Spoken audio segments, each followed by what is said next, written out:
This is SCP classes explained because in the last video they kept using like Keter, whatever, and I couldn't understand it. To make explaining these classes easier, we'll be using my ragdoll, Kane, in every scenario. Safe class SCPs are abominations that are considered easy and safe to contain, even though they may still pose a level of danger. Yes, classes measure how difficult it is to contain something, and it does not imply that these entities are harmless. For example, if we place our testing dummy into a containment chamber and he just stays there, not doing anything, nor being unable to escape at all, to the point we can just not monitor him, that would classify him as a safe class entity. Even if someone were to touch him, the world would explode. The fact that he can be restrained in a chamber without incident is what allows him to be designated as safe class. Okay. So if they can keep them in a singular area and just watch them, that's what classifies as safe. Okay, I get it. So I get it. So the capture and safe part makes them classified as safe, but they can destroy the world if you touch them. Hypothetically, you know. Okay, I get it. That's a good explanation, by the way.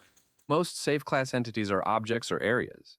These bad boys are usually marked safe because the Foundation has researched them thoroughly enough to understand their properties and behavior, allowing them to implement effective containment protocols to prevent them from trying to screw off. Since I like having my tier list, I'll rank them on how difficult it is to contain these classes. Euclid. Euclid class SCPs are mostly living anomalies that require significant resources for their containment, and their containment is often not wholly reliable. Instead of remaining calmly in their designated that was the guy in the last video. It's like the weeping angels. I think that's what they call it. Pretty much, you gotta watch them. If you don't watch them, he kills you. chambers, these entities frequently attempt to escape or breach containment. This behavior is primarily due to the fact that many SCPs okay, so the classes are also on how much they understand it. Okay. within this class are not fully understood and tend to be inherently unpredictable. The Euclid class is the most common among all SCP classifications, with popular examples being SCP. Hold on. Let's go back and read these names. The Euclid class. What? Apollyon? Archon? Ticonderoga. Hiemal. Explained. Thaumiel. Keter. We saw a lot of Keters in the last video. Everything was just Keter. So I'm guessing Keter's like the third most dangerous, or just like I'm going based off color right now, and I can't tell which one's the most dangerous one. I'm guessing Apollyon's the most dangerous. Is the most common among all SCP classifications, with popular examples being SCP-173 and SCP-096. Typically, creatures are categorized as Euclid because they possess sentience, which contributes to their unpredictable behavior and makes them more difficult to manage like a wild dog. However, there are some peculiar exceptions to this classification, such as a literal flesh living room or even a literal potato. That's right. I still don't understand what count, like the numbers. The numbers are the ones that confuse me the most. Like I gotta watch another video on that one because I don't understand.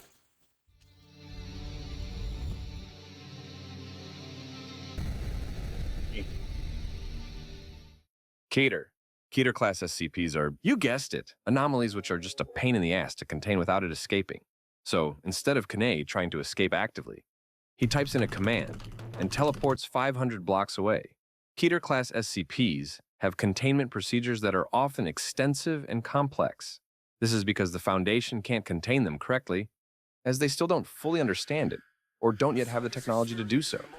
Old sludge guy can no-clip through walls. A stupid spore lizard that refuses to die and adapts to everything. I have so many questions. Cool. Also, to preface this again, not every Keter class SCP is dangerous. Some SCPs are peaceful, but just are extremely hard to contain. These three are the most commonly used classes in the SCP based mythos. on what every other class is much less used. I'm guessing.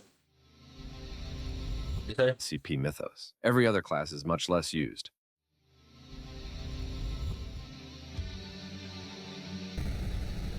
Second most dangerous. Thaumiel.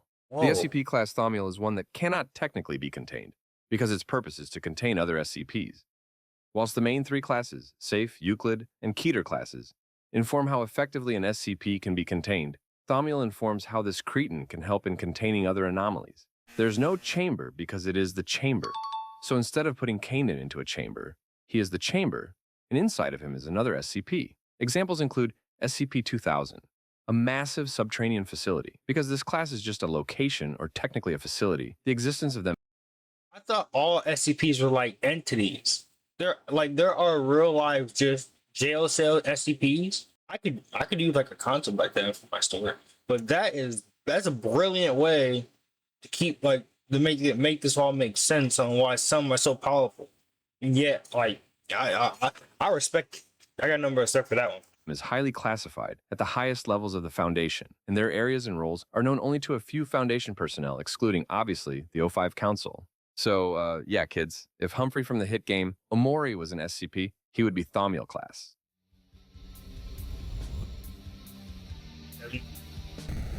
Thanks.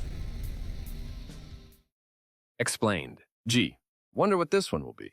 Explained SCPs are those that are now completely and thoroughly understood, meaning their spooky, scary effects and behaviors can be explained by public mainstream science. Therefore, there's no reason to hide them from the public anymore. Due to this, they cannot be anomalies, because we now understand them. Whatever class they had before then is removed.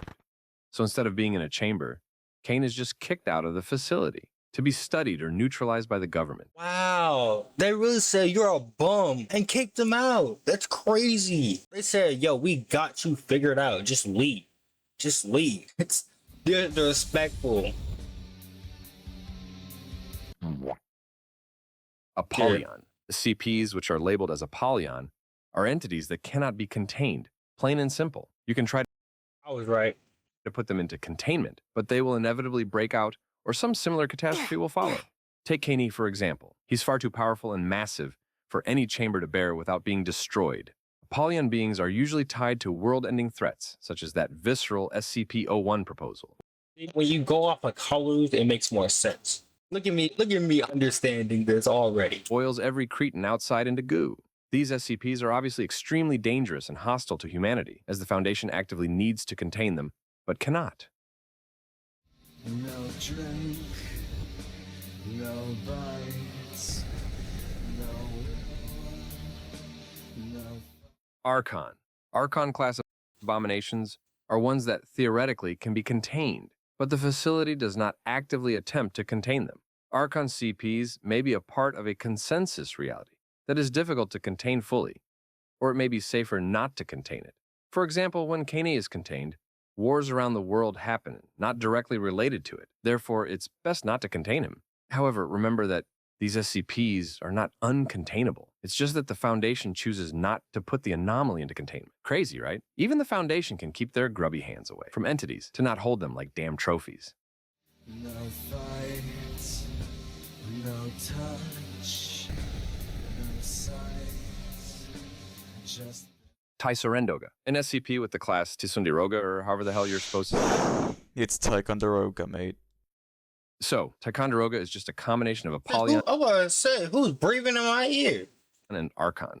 It's just some doohickey that must both be impossible to contain and not needed to be contained. For example, Kane is an interdimensional time goblin wizard, about whom the Foundation is aware but cannot reach. But he is not doing anything which can threaten humanity, so there's no need to pursue him. Also, a fun fact. Ticonderoga was explicitly created by the Classification Committee. Basically, just leave them the fuck alone. Like, yeah, okay, it's like knowing that about like a dangerous country, right? But they're not doing anything to you, so you just leave them alone. For SCP-4434. Get ready for your SCP pop quiz next week. Just bed, just nights. Decommissioned. You'll never guess what this one means. Again, decommissioned class of SCPs means that those cretins were intentionally destroyed or had their properties removed by the SCP Foundation, mainly due to their danger, taking up way too much resource, generally being a pain in the ass, to keep it contained or not being worth studying anymore and keeping contained. So let's bully our boy Kane some more. If he was this class, that would mean he was such a threat, such a nuisance, that the SCP Foundation, the organization which refuses to eliminate hazardous creatures to study, decided to just game end him. So yeah, he has no box because he's gone. No thoughts. I guess Hiemal. that sort of makes sense, but like I think it's like a little hard for me to understand. CPs that are in the Hiemal class are usually a pair of anomalies that keep each other in check by some means. Like a perfect pair who will explode if they aren't together. Due to this, it typically means that more advanced and difficult containment procedures are not required. Instead, containment must be achieved to prevent any effects from harming the public. That's like if Cain was contained by maintaining a delicate balance by keeping himself, and this roasted turkey in check by having abilities that can balance each other, preventing them from causing widespread damage and disruption. These anomalies don't always come in neat pairs too. There are cases in which involve entire ecosystems, rituals, or environmental patterns. So yeah, kids, Hiemal just means entities that need to be contained together or cancel each other's effects. So I'm guessing before. That explanation helped a lot about the last video because it was just straight Keter, and I wasn't sure for the last video all the characters or entities were just straight Keter. I was really confused on that why it was only Keter, but now I know that Keter is the second most dangerous. So now it makes a lot. I'm actually intrigued by SCP. I kind of want to know more, but not too much because I know it gets wild.